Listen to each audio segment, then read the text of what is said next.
Hello, everyone. Hello, fellow questers. It has been quite the morning. If you are in Utah, then you woke up to an earthquake. So, yeah, we've got, the pandemic, which we're not going to go into, but between that and the earthquake, it's been quite a show, quite a ride. So, hope everyone's okay. If you are in Utah, hope you're okay. Hopefully, nothing was damaged.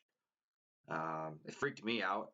When I woke up, I was like, "Oh, what's going on? Why is my room moving?" And then I was like, "What am I supposed to do? I'm supposed to go in a doorway, right?" But I was too scared. But hey, we're all okay. PlayStation 5 reveal, super exciting. We finally are getting to hear some news. Um, Hoping we get to actually see the console, not just like, here's DualShock 5, show us the console. Um, yeah, hopefully it's a good show. They showcase the console, what it can do, how it compares to Xbox Series X. Uh, yeah, next gen, exciting, next gen. So let's get to the stream. It should be starting in about 2-3 minutes. So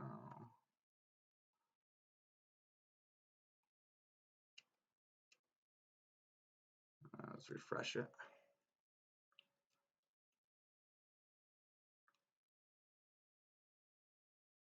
Come on, let me watch it. Just just double clicked on it earlier and it went full screen for me.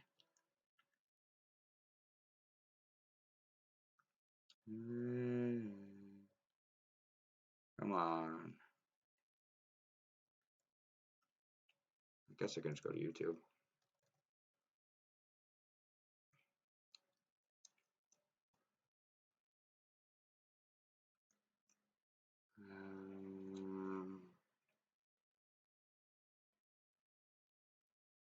Don't know why I could.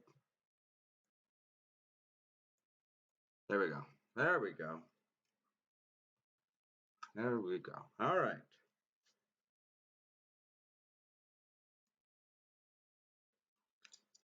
Tanner, of course I love you, but I will not give you a bout out. I will give you a shout out, Tanner. And Julian. And to make matters worse, it's snowing outside again. Not sticking, but it's snowing. It is snowing. I hope it's a good reveal. I hope it's a good reveal.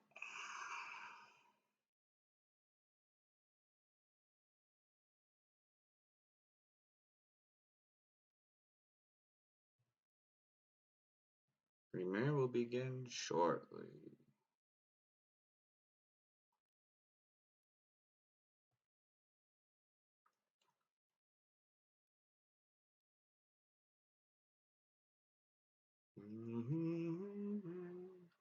Hopefully everyone's finding entertainment with the quarantine.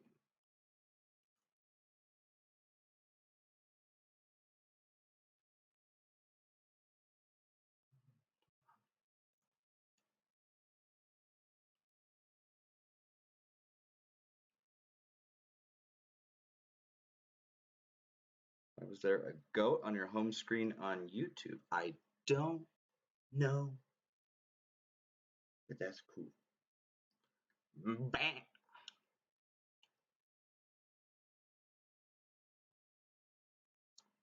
Okay, it's 10. I'm not seeing anything.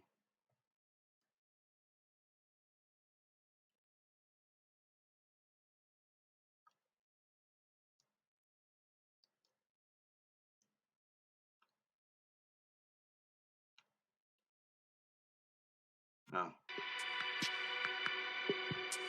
I guess this is it.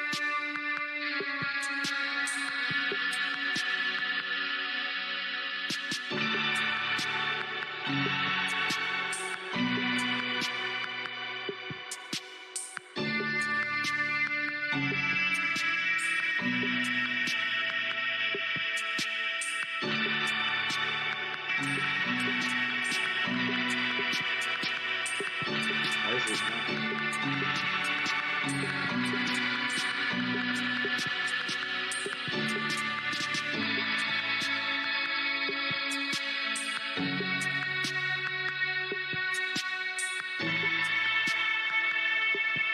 we go. All right.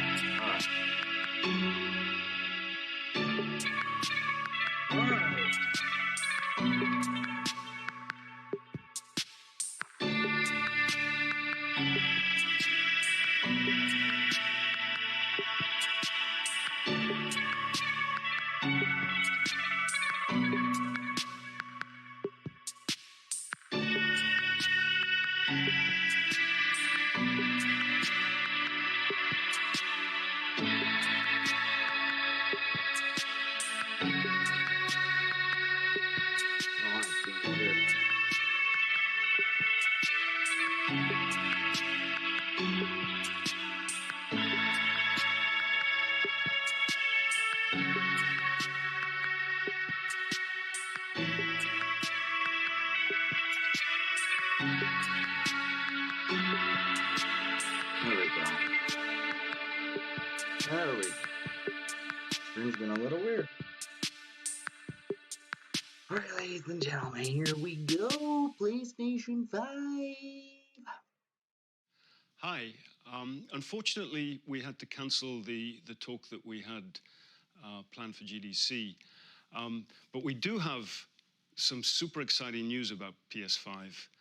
And who better to bring that to you than the one and only Mark Cerny. Without further ado, over to you, Mark. Thank you, Jim. There will be lots of chances later on this year to look at the PlayStation 5 games. Today, I want to talk a bit about our goals for the PlayStation 5 hardware and how they influenced the development of the console. I think you all know I'm a big believer in console generations. Once every 5 or 6 or 7 years, a console arrives with substantially new capabilities. Yeah. There's a lot of learning by the game developers, hopefully not too overwhelming, and soon there's games that could never have been created before. Now, it used to be that as a console designer, you'd somehow intuit what would be the best set of capabilities for the new console, and then build it in complete secrecy. For the PlayStation consoles, that period lasted through PlayStation 3, a powerful and groundbreaking console, but also one that caused quite a lot of heartache, as it was initially difficult to develop games for. Okay. So, starting with PlayStation 4, we've taken a different approach, roughly centered around 3 principles. The first of these is listening to the developers, which is to say that a lot of what we put into a console derives directly from the needs and aspirations of the game creators. Let them do their thing. We definitely do have some ideas of our own, but at the core of our philosophy for designing consoles is that game players are here for the fantastic games, which is to say that game creators matter. Anything we can do to make life easier for the game creators or help them realize their dreams, we will do. So, about once every 2 years, I take a tour of the industry. I go to the various developers and publishers, sit down, and discuss how they're doing with the current consoles and what they'd like to see in future consoles.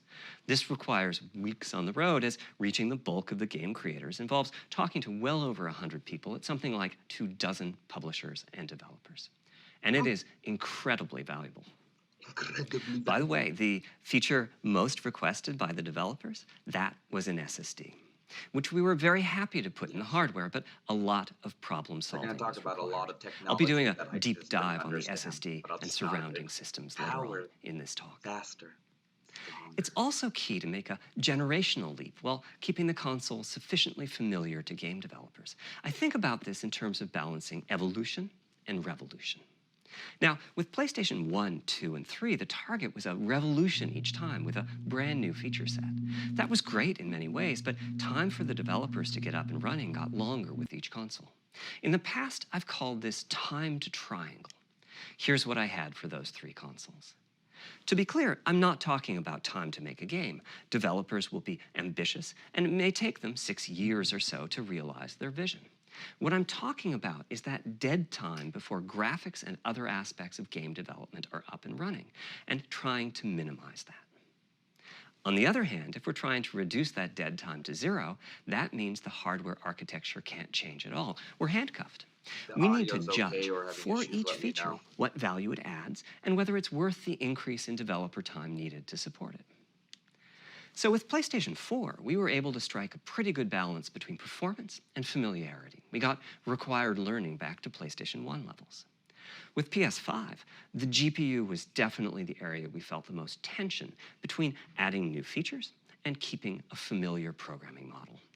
Ultimately, I think we've ended up with something under a month Come of getting on, up to it's just speed. the logo. That feels like we're striking Just about the the right logo. balance. I'll go into a bit more detail later today about our philosophy with the GPU and the specific feature set that resulted from it. It's also I very just important for noticed that us, there's as the hardware team, to find spots of new audience dreams, members. by which I mean something There's other than no real CPU audience, that's funny. performance, GPU performance, and the amount of RAM. They have fake The audience increase in members, that's graphics cute. performance over the past 2 decades has been astonishing, but there are other areas in which we can innovate and provide significant value to the game creators, and through them, the players. That's why the SSD was very much on our list of directions to explore, regardless of what came out of the conversations with game developers and publishers. The biggest feature in this category is the custom engine for audio. That's today's final topic. The push for vastly improved audio, and in particular, 3D audio, isn't something that came out of the developer meetings. It's much more the case that we had a dream of what might be possible 5 years from now, and then worked out a number of steps we could take to set us on that path. So here again are the 3 principles, the first being enabling the desires of developers to drive the hardware design. To me, the SSD really is the key to the next generation. It's a game changer. And it was the #1 ask from developers for PlayStation 5. As in, we know it's probably impossible, Super but Sunny can you put D. an SSD in it? Available now That in was a stores discussion that we you were can't also go having to. internally. Don't It get was food clear or that the keep it. presence of a hard drive in every PlayStation 4 was having a positive impact. A lot of things that would simply have been impossible at Blu-ray disc speeds were now possible. At the same time, though, in 2015 and 2016, when we were having these conversations, developers were already banging up against the limits of the hard drive, and a lot of developer time was being spent designing around slow load speeds. I want to focus in on just one number here, which is how long it takes to load a gigabyte of data from a hard drive. The difficulty being that hard drives are neither particularly fast nor flexible. If all your data is in one Game block, which is changer, frankly Curtis. not very likely, Game you can changer. load 50 to 100 megabytes a second, depending on where the data is located on the hard drive. Let's assume it's on the outer edge, which means loading a gigabyte takes 10 seconds. If you compress your game packages, you can fit more data on the Blu-ray disc and also effectively boost your hard drive read speed by the compression Curtis with ratio. the puns. We support zlib decompression on Curtis with PlayStation the 4 that gets you puns. something like 50% more data on the disk and 50% higher effective read speed. Unfortunately, though, it's highly likely that your data is scattered around in various files on the hard drive, as well as sourced from multiple locations within those files. So lots of seeks are needed at 2 to 50-ish milliseconds each. My rule of thumb is that the hard drive is spending 2/3 of its time seeking and only 1/3 of its time actually loading data. Putting all of that together, a gigabyte is very roughly 20 seconds to load from a hard drive. Now, a gigabyte is not much data. Games are using 5 or 6 gigabytes of RAM on PlayStation 4, so boot times and load times can get pretty grim. Or to put that differently, as a player, you wait for the game to boot, wait for the game to load, wait for the level to reload every time you die, and you wait for what is euphemistically called fast travel. And all of that leads to the dream. What if we could have not just an SSD, but a blindingly fast SSD? If we could load 5 gigabytes a second from it, what would change? Now, SSDs are completely different from hard drives. They don't have seeks as such. If you have a 5 gigabyte a second SSD, you can read data from 1,000 different locations in that second, pretty much at speed. As for time to load a gigabyte, this is next gen we're talking about, so memory is bigger. Instead, we should be asking how long to load 2 gigabytes. And the answer is about 1/4 of a second. I mean, that's amazing. We're talking 2 orders of magnitude, meaning very roughly 100 times My car faster. out of the garage. Which means at 5 gigabytes a second for the SSD, the potential is that the game boots in a second, There are no load So you're screens. saying The another game just bad fades aftershock. down while loading a half dozen gigabytes and fades back up again. Same for a reload. You're immediately back in the action after you die. And fast travel becomes so fast it's blink and you miss it. As game creators, we go from trying to distract the player from how long fast travel is taking, like those Spider-Man subway rides, to being so blindingly fast that we might even have to slow that transition down. Pretty cool, right? But for me, this is not the primary reason to change from a hard drive to an SSD. The primary reason for an ultra-fast SSD is that it gives the game designer freedom. Or to put that differently, with a hard drive, the 20 seconds that it takes to load a gigabyte can sabotage the game that the developer is trying to create. I think almost all of us in the room have experienced this, maybe in different ways. Say we're making an adventure game and we have two rich environments where we each want enough textures and models to fill memory, which you can do as long as you have It's a long Resident Evil 4. staircase There's or the elevator village, ride or a and then there's the windy castle. corridor where you can ditch the old assets and then take 30 seconds or so to load the new assets. Having a 30-second elevator ride is a little extreme. More realistically, we'd probably chop the world into a number of smaller pieces and then do some calculations with sight lines and run speeds like we did for Haven City when we were making Jak 2. The game is 20 years old, but not much has changed since then. All those twisty passages are there for a reason. There's a whole subset of level design dedicated to this sort of work, but still, it's a giant distraction for a team that just wants to make their game. So when I talked about the dream of an SSD, part of the reason for that 5 gigabyte a second target was to eliminate loads, but also part of the reason for that target was streaming. As in, what if the SSD is so fast that as the player is turning around, it's possible to load textures for everything behind the player in that split second? If you figure that it takes half a second to turn, that's 4 gigabytes of compressed data you can load. That sounds about right for next gen. Anyway, back to the hard drive. Another strategy for increasing effective read speed is to make big sequential chunks of data. For example, we might group all the data together for each city block. That removes most of the seeks, and the streaming gets faster. But there's a downside too, which is that frequently used data is included in many chunks and therefore is on the hard drive many, many times. Marvel's Spider-Man uses this strategy, and though it works very well for increasing the streaming speed, there's a massive duplication as a result. Some of the objects like mailboxes or news racks are on the hard drive 400 times. What I'm describing here are things that cramp a creative director's style. Either level design gets a little bit boring in places, or the data is duplicated so many times that it no longer fits on the Blu-ray disc. And you end up with hard limits on the player's run speed or driving speed. The player can't go faster than the load speed from the hard system drive. that's easy for them to work with. And finally, I'm sure many of you have noticed that after a patch download, the PlayStation 4 will sometimes take a long time to install the patch. That's because when just part of a file has been changed, the new data can be downloaded pretty quickly. But before the game boots up, a brand new file has to be constructed that includes the changed portion. Otherwise, every change would add a seek or two. I understand this. Even so, you can occasionally see this happening on game titles. They start to hitch once they get patched enough. With an SSD, though, no seeks, so no need to make brand new files with the changes incorporated into them, which means no installs as you know them today. There's yet one more benefit, which is that system memory can be used much more efficiently. On PlayStation 4, game data on the hard drive feels very distant and difficult to use. By the time you realize you need a piece of data, it's much too late to go out and load it. So system memory has to contain all of the data that could be used in the next 30 seconds or so of gameplay. That means a lot of the 8 gigabytes of system memory is idle. It's just waiting there to be potentially used. On PlayStation 5, though, the SSD is very close to being like more RAM. Typically, it's fast enough that when you realize you need a piece of data, you can just load it from the SSD and use it. There's no need to have lots of data parked in system memory waiting to potentially be used. A different way of saying that is that most of RAM is working on the game's behalf. This is one of the reasons that 16 gigabytes of GDDR6 feels right for PlayStation 5. The presence of the SSD reduces the need for a massive intergenerational increase in size. So back to the dream of the SSD. Here's the set of targets.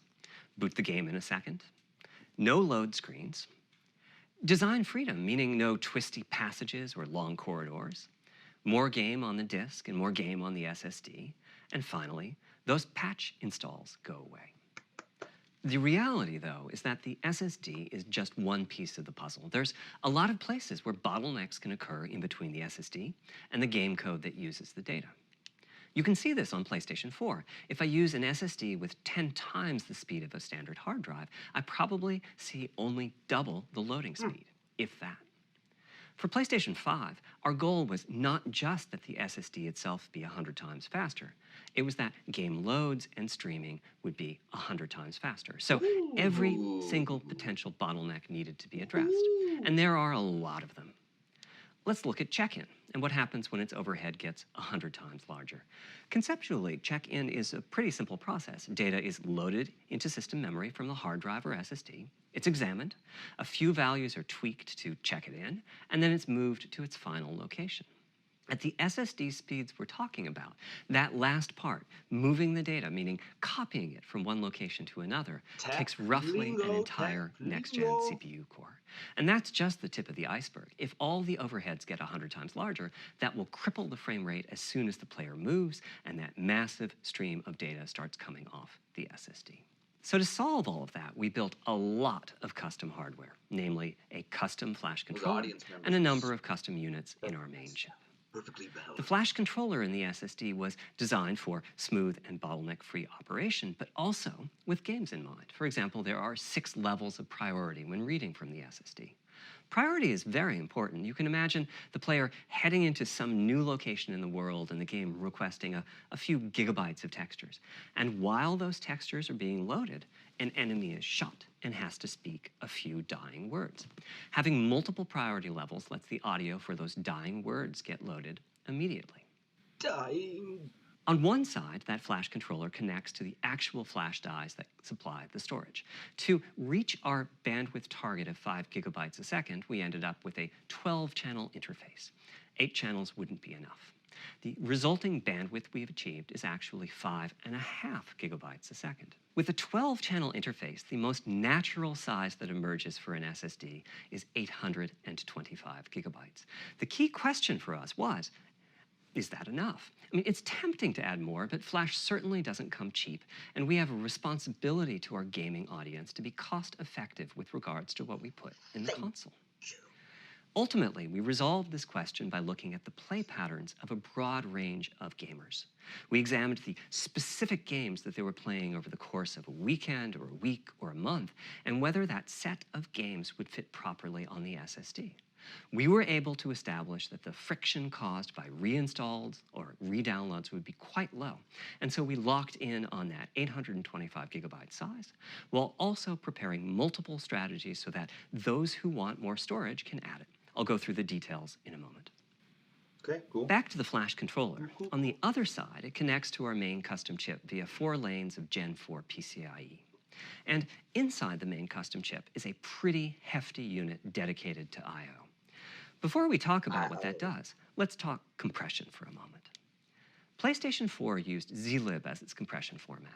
We decided to use it again on PlayStation 5, but on my 2017 tour of developers, I learned about a new format called Kraken from Rad Game Tools. It's like zlib's smarter cousin.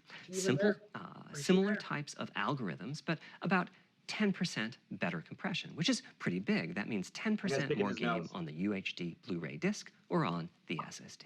Kraken had only been out for a year, but it was already becoming a de facto industry standard. Half of the teams I talked to were either using it or getting ready to evaluate it. So we hustled and built a custom decompressor into the I/O unit, one capable of handling over 5 gigabytes of Kraken format input data a second. After decompression, that typically becomes 8 or 9 gigabytes, but the unit itself is capable of outputting as much as 22 gigabytes a second if the data happen to compress particularly well.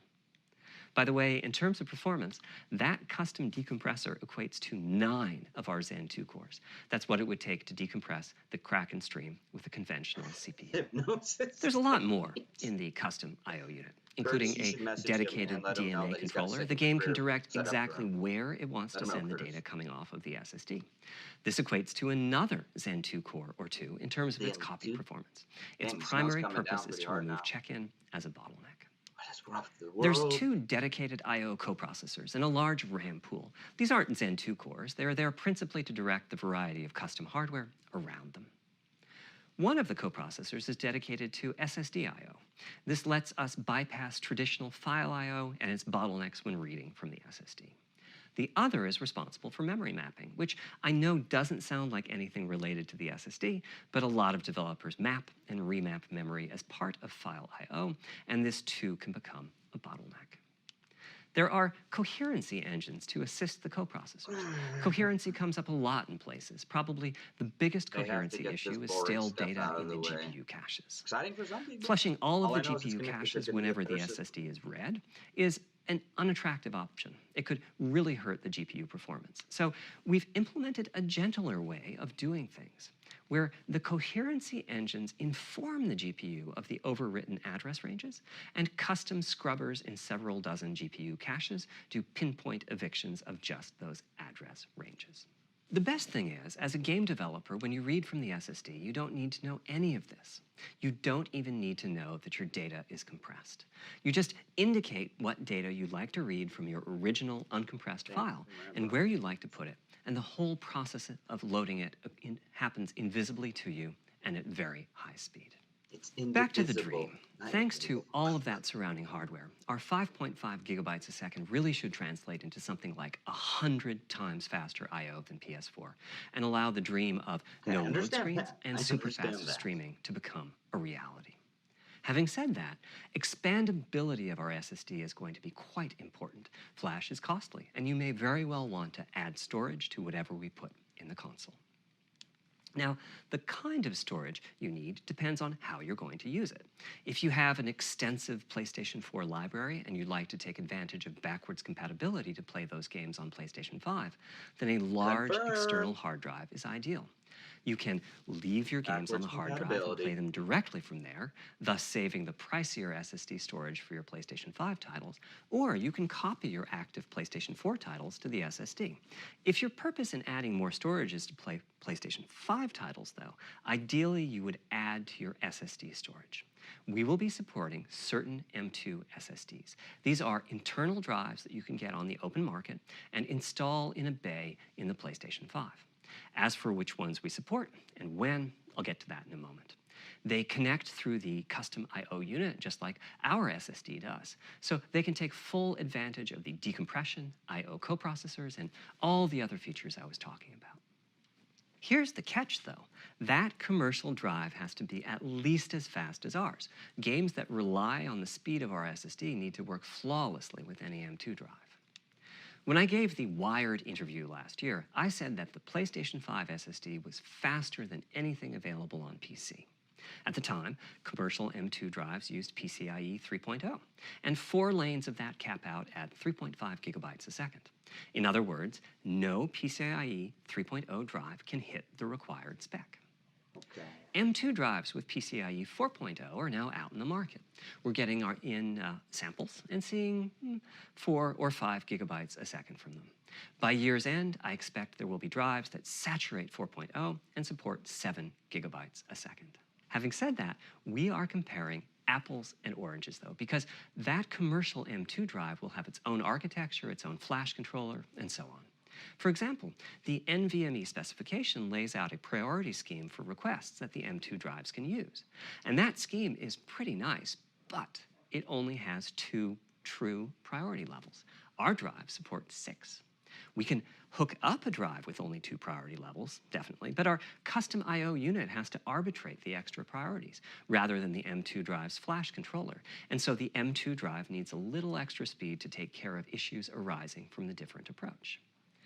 That commercial drive also needs to physically fit inside of the bay we created in PlayStation 5 for M2 drives.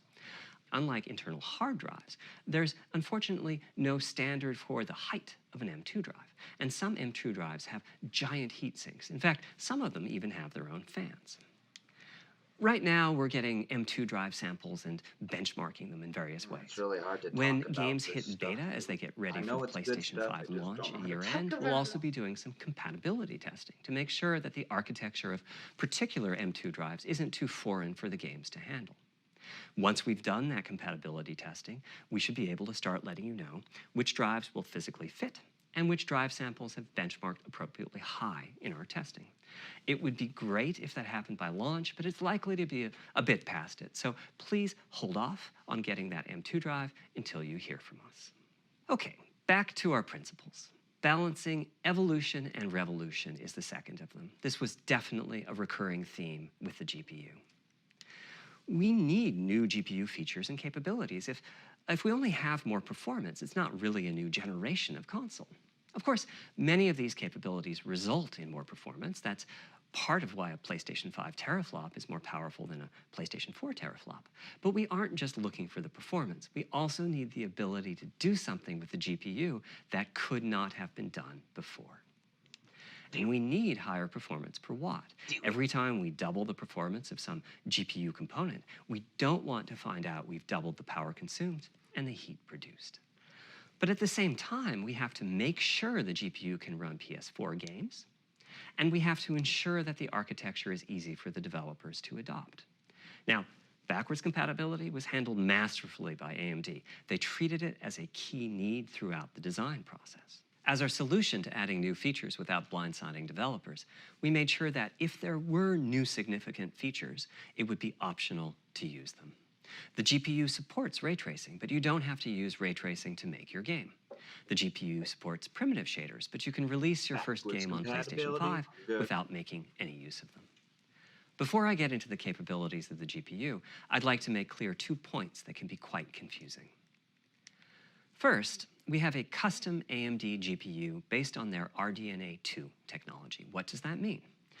AMD is continuously improving and revising their tech. For RDNA 2, their goals were, roughly speaking, to reduce power consumption by re-architecting the GPU to put data close to where it's needed, to optimize the GPU for performance, and to add a new, more advanced feature set.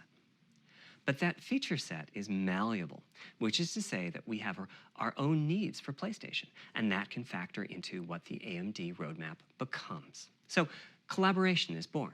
If we bring concepts to AMD that are felt to be widely useful, then they can be adopted into RDNA 2 and used broadly, including in PC GPUs. If the ideas are sufficiently specific to what we're trying to accomplish, like the GPU cache scrubbers I was talking about, then they end up being just for us. If you see a similar discrete GPU available as a PC card at roughly the same time as we release our console, that means our collaboration with AMD succeeded in producing technology useful in both worlds. It doesn't mean that we as Sony simply incorporated the PC part into our console. This continuous improvement in AMD technology means it's dangerous to rely on teraflops as an absolute indicator of performance, and CU count should be avoided as well. Okay. In the case of CPUs, we all understand this. The PlayStation 4 and PlayStation 5 each have 8 CPUs, but we never think that meant the capabilities and performance are equal. It's the same for CUs. For one thing, they've been getting much larger over time. Adding new features means adding lots of transistors. In fact, the transistor count for a PlayStation 5 CU is 62% larger than the transistor count for a PlayStation 4 CU. Second, the PlayStation 5 GPU is backwards compatible with PlayStation 4. What does that mean? Nice. One way you can achieve backwards compatibility is to put the previous console's chipset in the new console, like we did with some PlayStation 3s. But that's, of course, extremely expensive. Okay. A better way is to incorporate any differences in the previous console's logic into the new console's custom chips, meaning that even as the technology evolves, the logic and feature set that PlayStation 4 and PlayStation 4 Pro titles rely on is still available in backwards compatibility modes. Okay. One advantage of this strategy is that once backwards compatibility is in the console, it's in.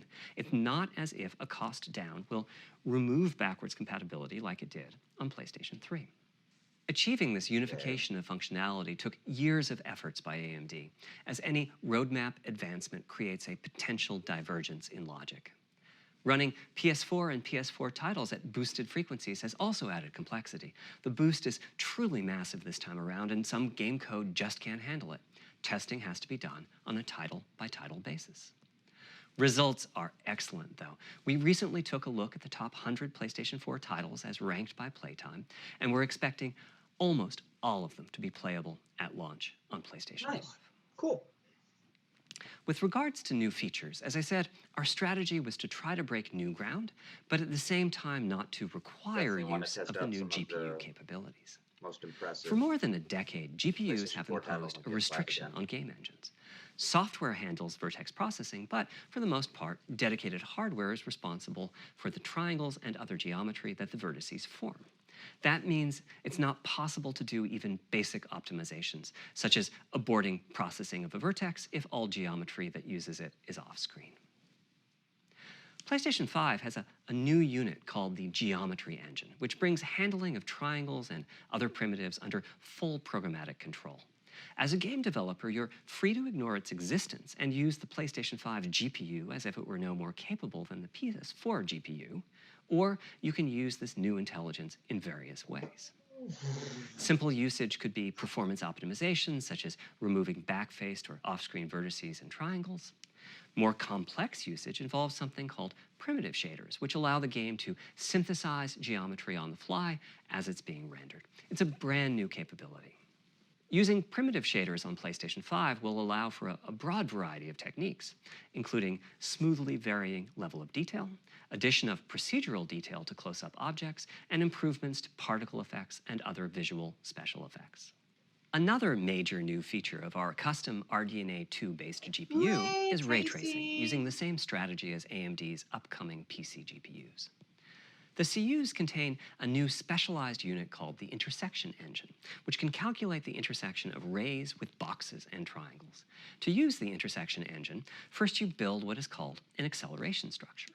It's data in RAM that contains all of your geometry. There's a specific set of formats you can use. They're variations on the same BVH concept. Then, in your shader program, you use a new instruction that asks the intersection engine to check a ray against the BVH. While the intersection engine is processing the requested ray triangle or ray box intersections, the shaders are free to do other work. Having said that, the ray tracing instruction is pretty memory intensive, so it's a good mix with logic-heavy code. There's of course no need to use ray tracing. PS4 graphics engines will run just fine on PlayStation 5, but it presents an opportunity for those interested. I'm thinking it'll take less than 1 million rays a second to have a big impact on audio. That should be enough for audio occlusion and some reverb calculations. With a bit more of the GPU invested in ray tracing, it should be possible to do some very nice global illumination. Having said that, adding ray-traced shadows and reflections to a traditional graphics engine could easily take hundreds of millions of rays a second, and full ray tracing could take billions. How far can we go? I'm starting to get quite bullish. I've already seen a PlayStation 5 title that's successfully using ray tracing-based reflections in complex animated scenes with only modest costs. Another set of issues for the GPU involved size and frequency. How big do we make the GPU, and what frequency do we run it at? This is a balancing act. The chip has a cost, and there's a cost for whatever we use to supply that chip with power and to cool it. Money. In general, I like running the GPU at higher frequency. Let me show you why. Needs money. Here's 2 possible configurations for a GPU roughly of the level of the PlayStation 4 Pro. This is a thought experiment. Don't take these configurations too seriously. If you just calculate teraflops, you get the same number. But actually, the performance is noticeably different because teraflops is defined as the computational capability of the vector ALU.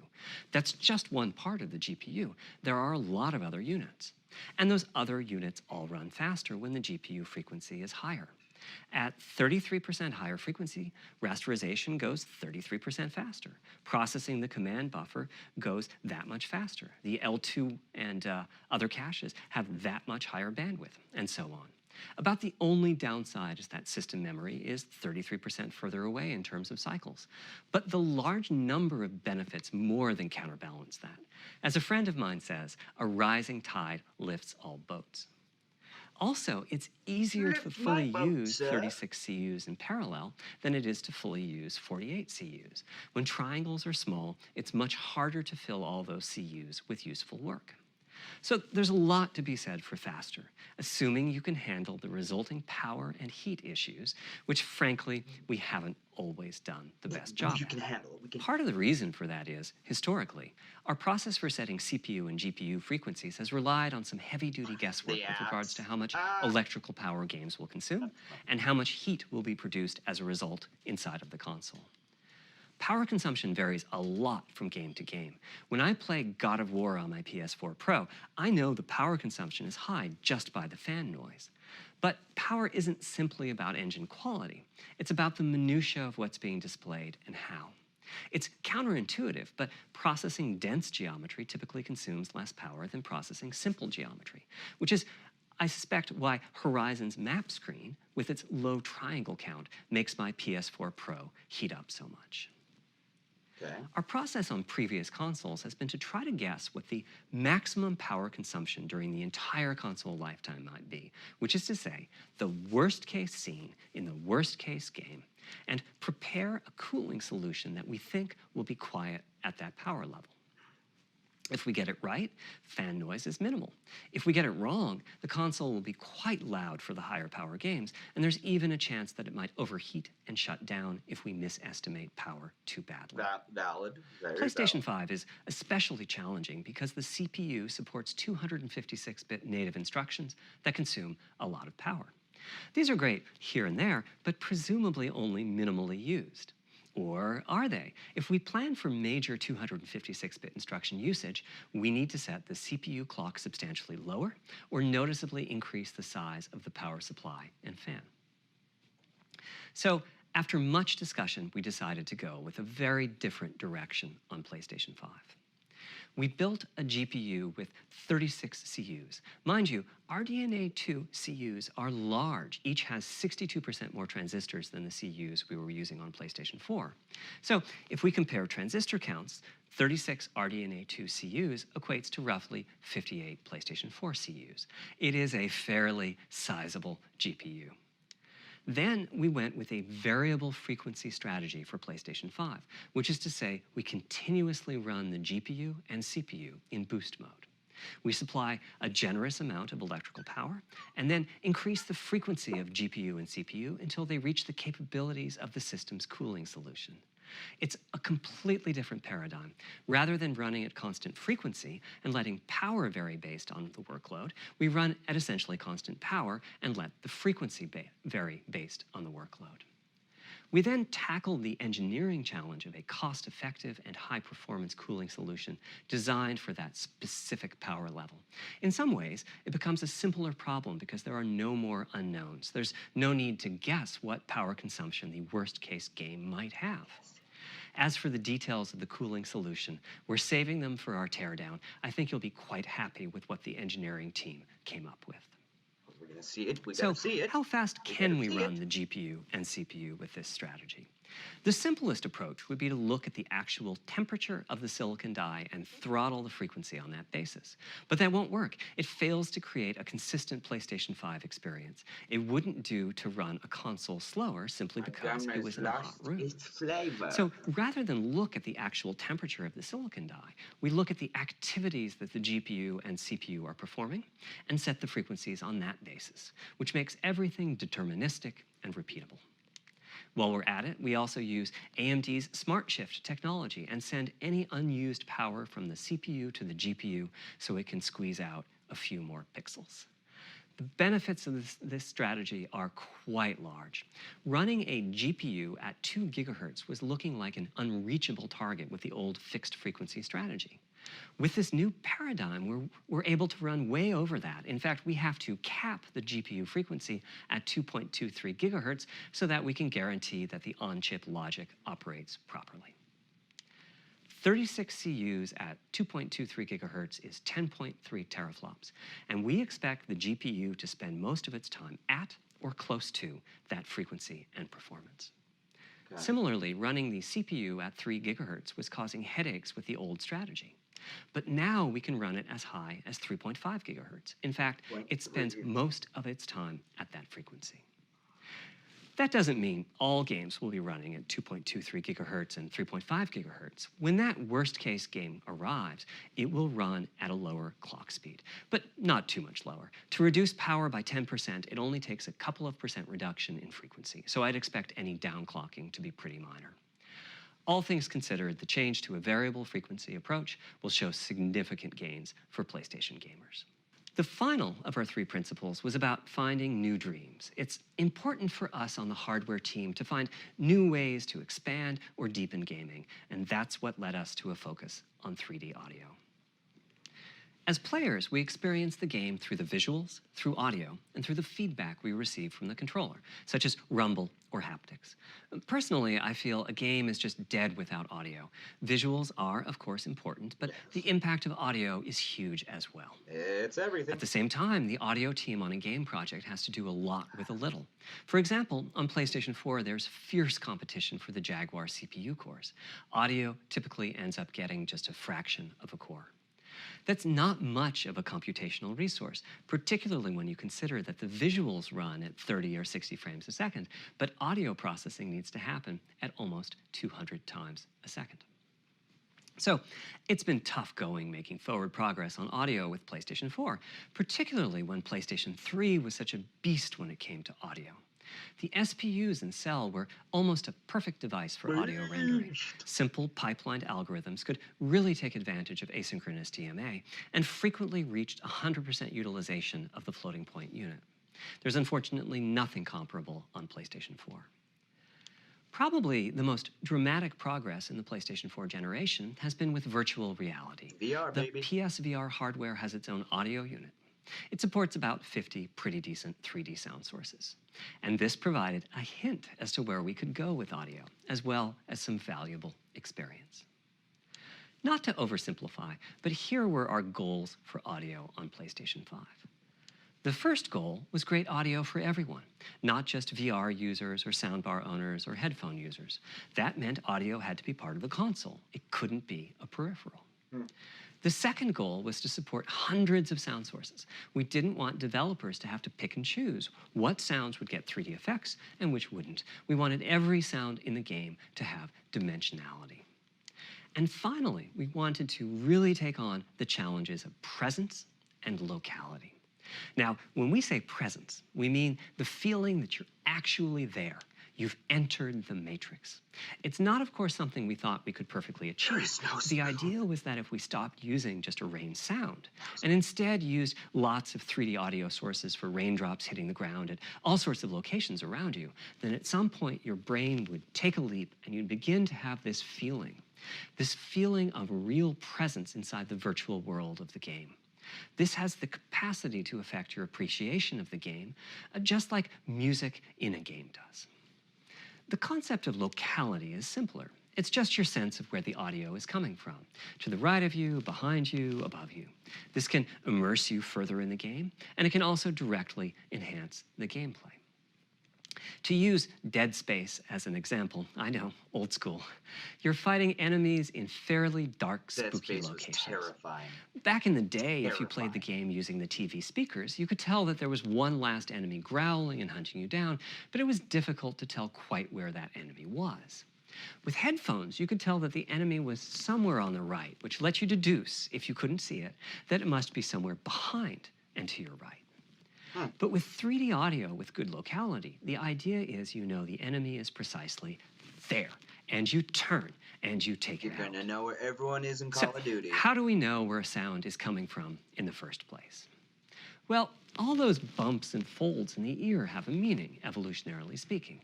Based on what direction the sound is coming from, sound waves bounce around inside the ear, there's some constructive and destructive interference, and the result is a change in volume. The phase of the sound also shifts, depending on what path the sound wave took to reach the ear canal. These volume changes and phase shifts are different for each direction and also vary depending on the frequency of the sound. Head size and head shape also impact the sound in a similar fashion. The way that the sound changes, based on direction and frequency, can be encoded in a table called the head-related transfer function, or Like I'm in science HRTF. class. Here's part of one. The vertical axis is the frequency.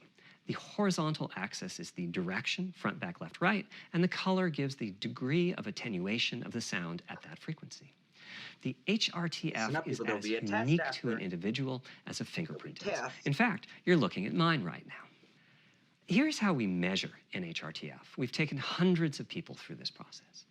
We put a microphone in the subject's left and right ear canals, and then sit the subject down in the middle of an array of 22 speakers.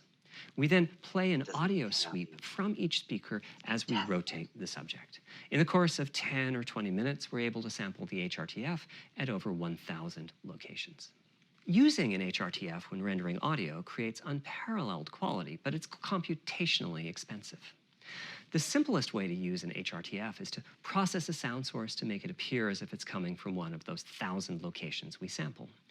Unfortunately, the processing has to be done in frequency domain rather than time domain, so there's multiple fast Fourier transforms needed for every sound source for every audio tick. That's a lot of multiplies. Yeah. This computational complexity was the determining factor for our strategy. It meant we had to bite the bullet and design and build a custom hardware unit for 3D audio. Collectively, we're referring to the hardware unit and the proprietary algorithms we run on it as Tempest 3D Audio Tech. The meaning of 3D audio and technology should be pretty obvious here. As for Tempest, I feel it really reflects our goals with audio. It suggests a certain intensity of experience and also hints at your presence within it. We're calling the hardware unit that we built the Tempest engine. It's based on AMD's GPU technology. We modified a compute unit in such a way as to make it very close to the SPUs in PlayStation 3. Remember when I said that they were ideal for audio? So the Tempest engine has no caches, just like an SPU. All data access is via DMA, just like an SPU. Our target was that it would have more power than a CPU, thanks to the parallelism that a GPU can achieve, and that it would be more efficient than our GPU, thanks to the SPU-like architecture. The goal being to make possible near 100% utilization of the CU's vector units. Where we ended up is a unit with roughly the same SIMD power and bandwidth as all 8 Jaguar cores in the PlayStation 4 combined. If we were to use the same algorithms as PSVR, that's enough for something like 5,000 sound sources. But of course, we want to use more complex algorithms, and we don't need anything like that number of sounds. It would have been wonderful if a simpler strategy, such as using Dolby Atmos peripherals, could have achieved our goals, but we wanted 3D audio for all, not just those with licensed soundbars or the like. Also, we wanted many hundreds of sound sources, not just the 32 that Atmos supports. And finally, we wanted to be able to throw an overwhelming amount of processing power at the problem, and it wasn't clear what any peripheral might have inside of it. In fact, with the Tempest engine, we've even got enough power that we can allocate some to the games, to the extent that games want to make use of convolution reverb and other algorithms that are either computationally expensive or need high bandwidth. But the primary purpose of the Tempest engine remains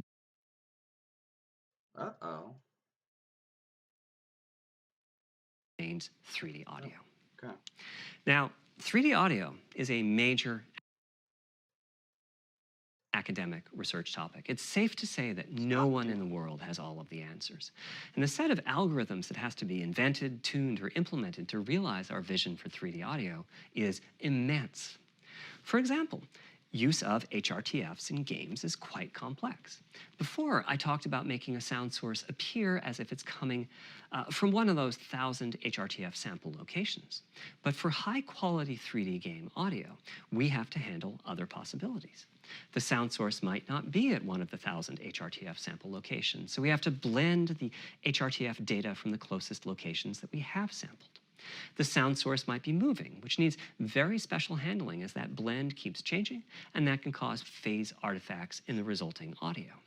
Or the sound source might have a size to it, meaning it should feel as if it's coming from an area rather than a single point. Pandemic. There's also whole categories of approaches to be handled. 3D audio can be implemented using individual processing of 3D sound sources. But alternatively, ambisonics can be used for 3D audio. Ambisonics being somewhat like the spherical harmonics used in computer graphics. And finally, there's audio devices. The player might be using headphones or TV speakers or have a higher-end surround sound setup with 6 or more speakers, all of which need different approaches.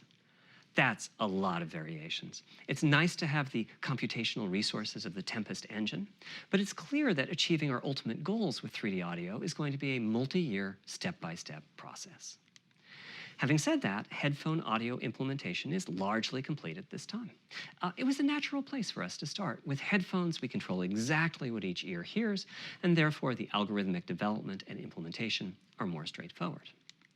For TV speakers and stereo speakers, we're in the process of implementing virtual surround sound. The idea being that if you're sitting in a sweet spot in front of the TV, then the sound can be made to feel as if it's coming from any direction, even behind you. That's cool. That is very cool. Virtual surround sound has a lot in common with 3D audio on headphones, but it's more complex because the left ear can hear the right speaker and vice versa.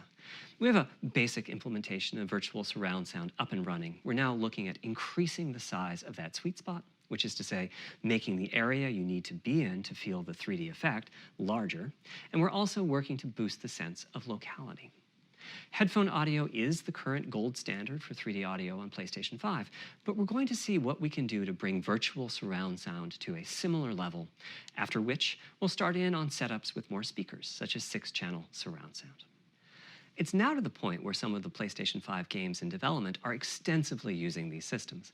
One of the game demos allows you to toggle between conventional PlayStation 4-style stereo audio and our new 3D audio.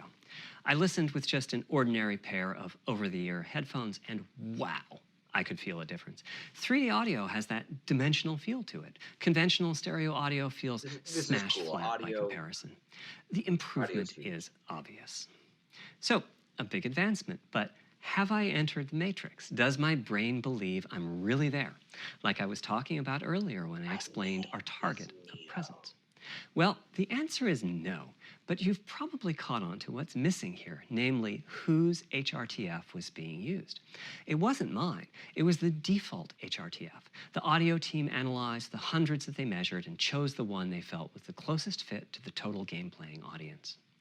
This shows a piece of the default HRTF on the left and my HRTF on the right. You can see that the general features are much the same, but the details are quite different. With the default HRTF, as I said, the 3D audio sounds pretty great. When I use my HRTF, though, the audio reaches a higher level of realism, which is to say that when using headphones and my HRTF, I occasionally get fooled and even think a sound is coming from the real world when it's actually coming from the game. A corollary to this is that there are a few people whose HRTFs are sufficiently far from the default HRTF, that's the red dot here, that they can toggle between PS4 style and PS5 style audio and not sense much difference. I've had a few people describe the PlayStation 5's 3D audio as sounding like a bit better stereo audio.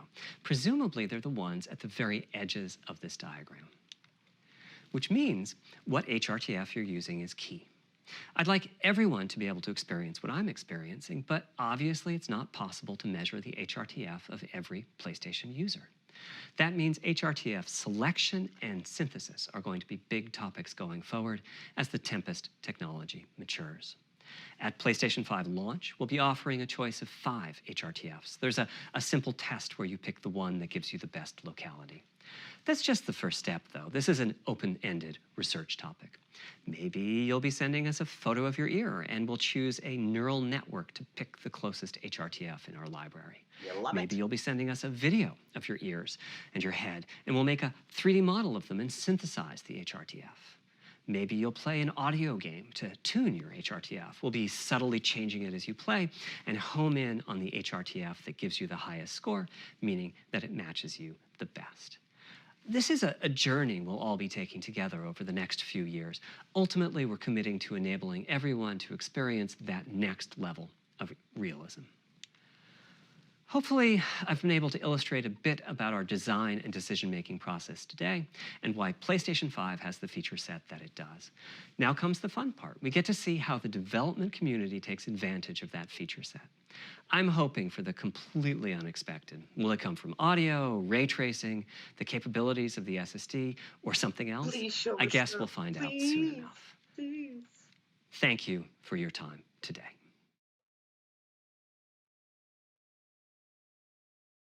Is that it? Are you kidding me? Is that it? Ugh.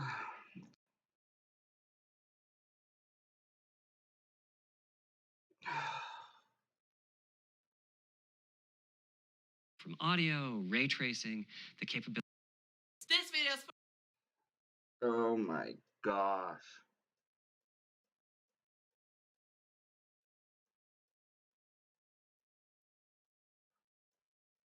Are you kidding me? Oh my gosh. sponsored by Squarespace. Boom! If you have any type of audience online, you've already got something to work with. The great thing about Squarespace is that it allows you to showcase your work. And woo, boy, let me tell you, there's a lot in there. Oh my gosh.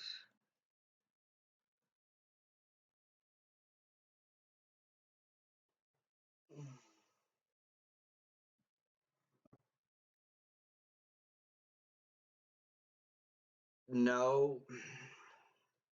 Didn't show off the controller, didn't show off the console, didn't showcase any games working with the PS5. Oh, Sony. Oh, Sony, we needed a win. We needed a win. Oh my gosh, Sony. Nothing. I can't believe it. That Chad really was raised by wolves. There's seriously nothing. That's seriously it.